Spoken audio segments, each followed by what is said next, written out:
Bienvenue à toutes et à tous sur cette vidéo de Monsieur Je sais tout.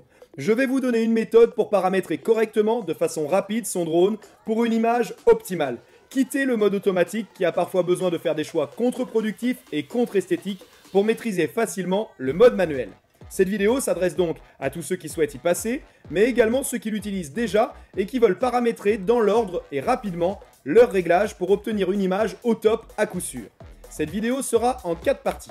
Un bref historique des raisons du choix de 25 images par seconde pour nos réalisations audiovisuelles, les choix incorruptibles de la cadence et de la vitesse d'obturation, la marche à suivre pour être rapide et efficace lors des tournages, et enfin, pourquoi et quel filtre utiliser pour son drone.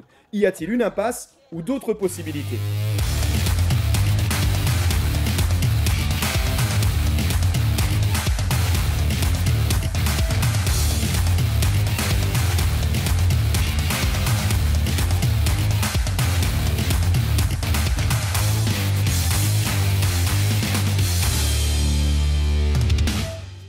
Pour commencer, vous vous demandez peut-être pourquoi les capteurs d'aujourd'hui, aussi sophistiqués soient-ils, ne sont pas capables de réaliser eux-mêmes ces choix et offrir une image optimale. En réalité, si, ils pourraient le faire, mais jamais ils ne remplaceront l'humain et sa créativité, son style, sa patte comme on dit. On est tous différents. Heureusement d'ailleurs, sinon on s'habillerait comme des schtroumpfs, bien que ça pourrait rendre service à certains. On va comprendre où sont les possibilités et quels sont les réglages bridés et inévitables avant de pouvoir se lâcher. Outre les choix de cadrage, de montage, de musique, la narration, les choix visuels de notre image, c'est la raison même de notre activité, transmettre de l'émotion, de la beauté, par nos choix, notre œil. Il y a cependant dans ce monde merveilleux des artistes, des règles à respecter. Des règles qui, comme on le dit, ont fait leurs preuves. Il y a une raison, je vous l'explique. Depuis longtemps, le cinéma a pris l'habitude de filmer en 24 images par seconde. Si à l'origine ce choix était de 16 images par seconde à l'époque du cinéma muet, il a fallu trouver une cadence, le nombre d'images qui défilent de façon si rapide devant notre œil sans que l'on ne puisse le distinguer, qui se rapproche de la réalité. La cadence de 24 images par seconde est la plus proche de ce que reproduit notre cerveau dans notre vie quotidienne. On appelle cela l'effet phi, la sensation visuelle de mouvement provoquée par l'apparition d'images perçues successivement, susceptibles d'être raccordées logiquement et de façon automatique par un déplacement ou une transformation. Le cerveau comble l'absence de transition avec l'image qui lui semble la plus vraisemblable. C'est la même chose lorsque vous pensez que les schtroumpfs prennent vie dans un épisode, c'est une succession de dessins rapides. Il y en a 24 en une seconde. Depuis l'arrivée du numérique, en Europe notamment, le standard 24 images par seconde a migré progressivement à 25 pour reproduire cet effet, le fameux effet cinéma, ce qui cependant n'offre quasiment pas ou peu de différence. Petite parenthèse, on verra que si le choix de la cadence apporte énormément et qu'il est primordial pour reproduire l'effet cinéma, il ne doit pas être le seul à être appliqué. On en parlera dans le détail avec des exemples sur le terrain dans une prochaine vidéo. La colorisation via le profil colorimétrique des ciné-like et des astuces pour y contribuer. Pensez à vous abonner et à activer la petite cloche pour être informé. Alors pourquoi pouvoir filmer jusqu'à 240 images par seconde sur certains drones? Eh bien, pour laisser la place à votre créativité. Pouvoir réaliser des slow motion de superbes ralentis, et puis n'oubliez pas, même si cela représente la majorité d'entre nous, que tout le monde ne travaille pas dans l'audiovisuel. Pour une retransmission d'images aériennes destinées au sport automobile, ou le suivi d'une démolition en live par exemple sur un chantier, on optera pour 50 ou 60 images par seconde pour conserver volontairement les détails, l'effet de netteté. Pour clore cette première partie, une information ou un rappel pour d'autres, il est hors de question dans vos réalisations de mélanger deux cadences. Vos slow motion ou accélérés seront donc tout à fait logiquement toujours un multiple de la cadence choisie de votre tournage, ou un pourcentage de ralenti choisi en conséquence pour conserver un confort visuel et une homogénéité. Comme on l'a vu juste avant, une création audiovisuelle débute par le choix de sa cadence. Vous devrez donc, en premier lieu évidemment, la définir, puis sa qualité. Je vous conseille le maximum de votre capteur. S'il peut en 4K, ne vous en privez pas. En qualité d'image, qui peut le plus, peut le moins. En revanche, ce n'est pas valable pour la cadence, vous l'avez compris. Pour l'effet cinéma et une belle image, ce sera 24 ou 25. Deuxième partie maintenant, les choix incorruptibles de la vitesse d'obturation et de l'ouverture. Le shutter speed, l'obturateur, la vitesse d'obturation, la quantité de lumière que vous allez laisser entrer dans votre capteur en influant sur sa durée d'ouverture.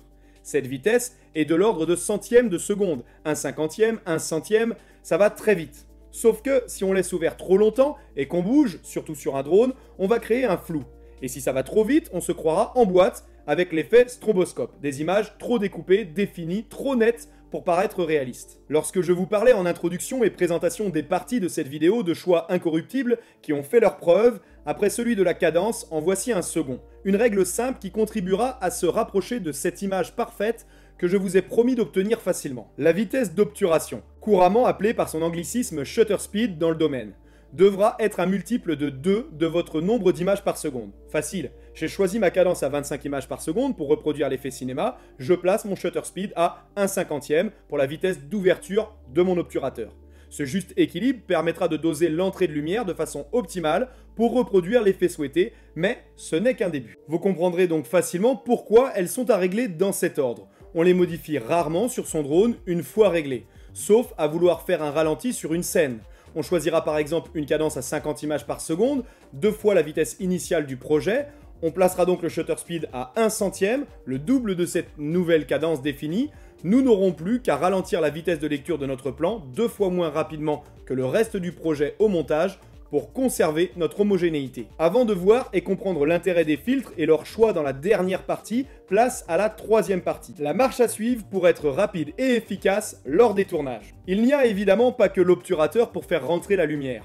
Vous pouvez également jouer avec l'ouverture. Nous allons donc maintenant voir à quoi elle correspond et ce qu'elle apporte. L'ouverture du diaphragme du capteur peut être mécanique comme sur le DJI Phantom 4 ou numérique comme sur le Mavic 2 Pro par exemple. Concernant sa mesure, la distance focale objet, la lettre F, plus son chiffre est petit, plus le diaphragme est ouvert. Et oui, c'est comme ça l'inverse de la logique. F2.8 sur une majorité de nos drones exprime donc un objectif très lumineux. Plus il est lumineux, donc ouvert, plus il laissera entrer la lumière. C'est le but premier d'un objectif, collecter ce qu'il voit. Plus le chiffre est petit, et plus c'est un avantage donc. Souvent, il y a un seul chiffre sur nos drones, F2.8, comme je viens de le dire. Ce qui sous-entend, dans la grande majorité des cas, que l'ouverture est fixe. Elle ne peut être modifiée, ou numériquement, non mécaniquement. J'ai déjà pris 2 exemples tout à l'heure. Il y a parfois 2 chiffres sur les capteurs ou objectifs, car c'est valable sur tous vos objectifs photo et vidéo bien sûr. Cela signifiera donc que l'ouverture est variable. Un seul, qu'elle sera fixe. Cependant, si elle n'est pas variable et non modifiable numériquement, comme c'est le cas sur le DJI Mavic Air 2, avec lequel l'application DJI Fly ne nous laisse pas influencer sur l'ouverture, vous devrez vous passer de ce réglage. Mais sur votre drone, que vous puissiez la modifier ou non, à quoi sert l'ouverture? Entrer de la lumière, d'accord, mais aussi jouer sur la profondeur de champ, la zone de netteté. Plus l'ouverture est grande, plus la profondeur de champ est réduite. En imagerie aérienne, on a pourtant besoin de voir l'ensemble de notre scène nette, dans la majorité des cas, ou peut-être dans de rares cas où l'on souhaitera mettre en avant un édifice, un clocher par exemple. Je vous conseille donc toujours de tourner à une focale ajustée entre 6 et 7. Vous pouvez choisir entre 4 et 9 plus largement, 9 vous offrant donc plus de netteté sur toute la scène, alors que 4 pourrait vous offrir rapidement des zones floues que vous ne percevrez qu'en post-production.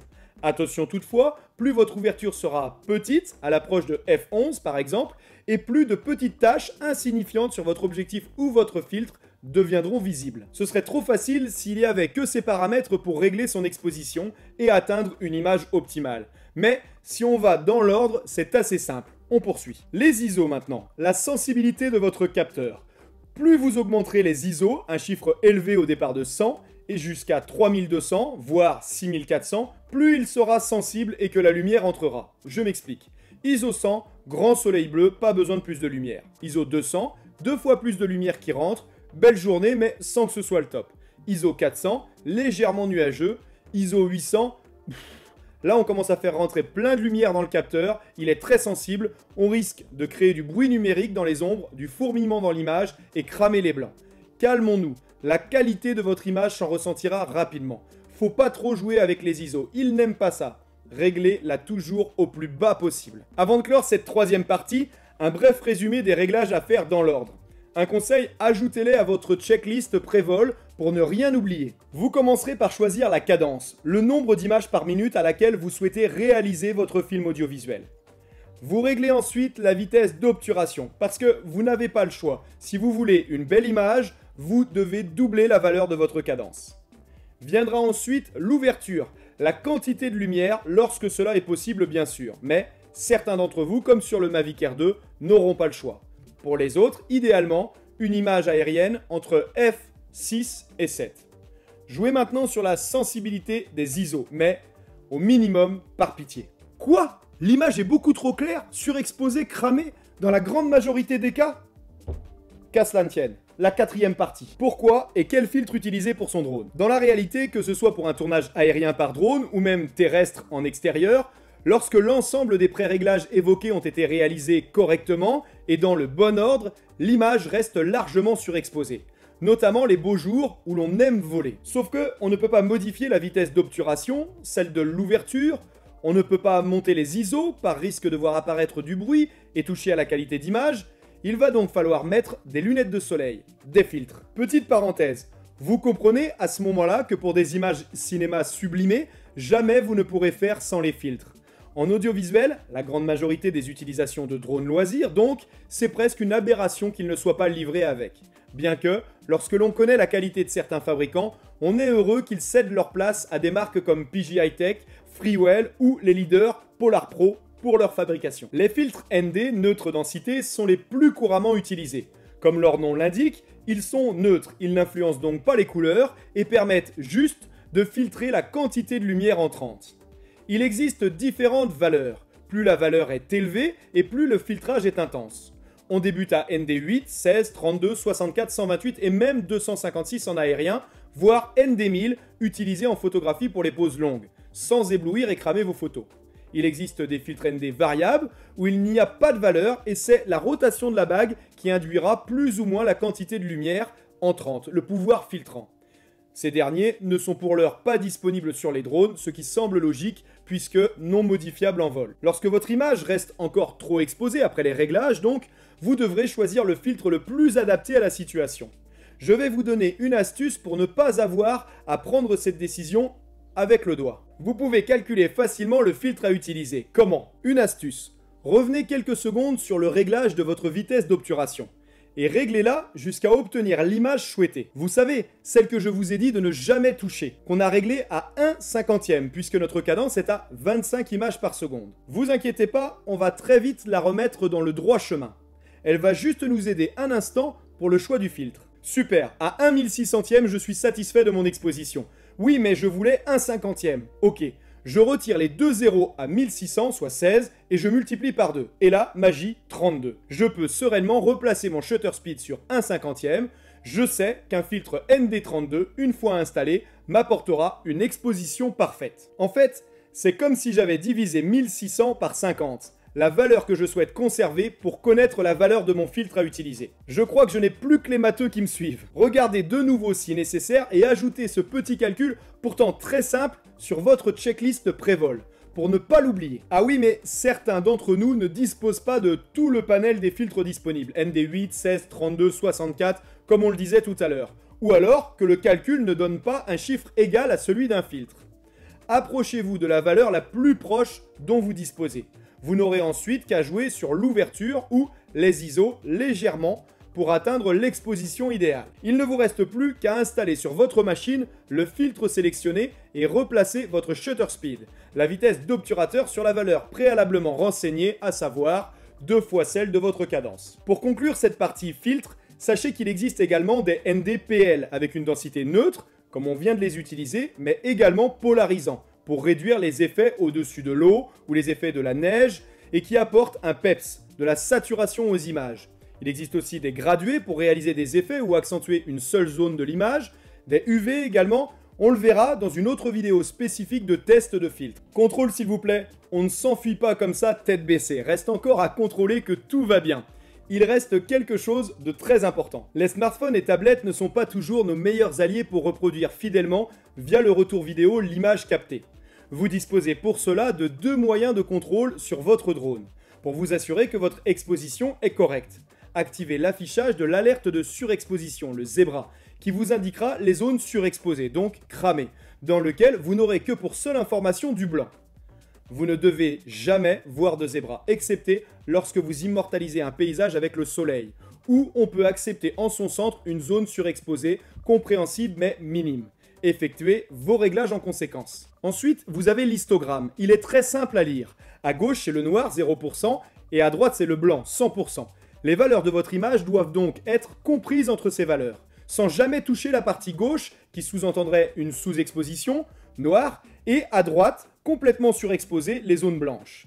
Et donc aucune information recueillie à ces endroits pour retranscrire votre image. Voilà, votre image est correctement exposée, reste deux réglages importants pour capter de belles images. La balance des blancs. Comme son nom l'indique, la balance des blancs doit permettre à votre capteur d'enregistrer la couleur qui sera son blanc, son point de départ, et donc définira les autres couleurs. Lorsque je ne prends pas soin de réaliser ici en studio ma balance des blancs, vous avez pu remarquer dans certaines de mes vidéos que mon boîtier, aussi performant soit-il, n'est pas en mesure de réaliser correctement une balance des blancs automatique. Il me reste donc deux solutions. Les réglages prédéfinis pour lui indiquer que mon éclairage est à LED plutôt froid, ou à incandescence plutôt chaud, ou en lumière naturelle plutôt neutre, selon l'heure de la journée. Bref, vous l'aurez compris, c'est pareil sur nos drones.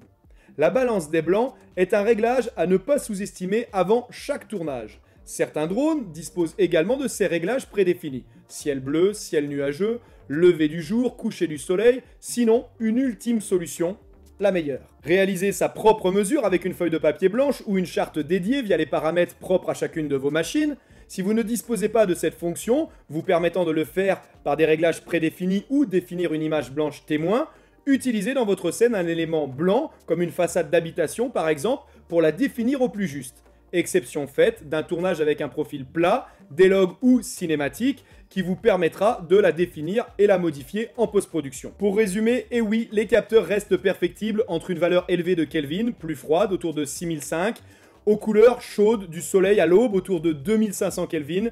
Le blanc pourra apparaître tantôt tiré vers le bleu, tantôt vers le jaune. Prenez quelques secondes pour la régler. Voilà, l'ensemble des réglages de votre caméra ont été traités et appliqués.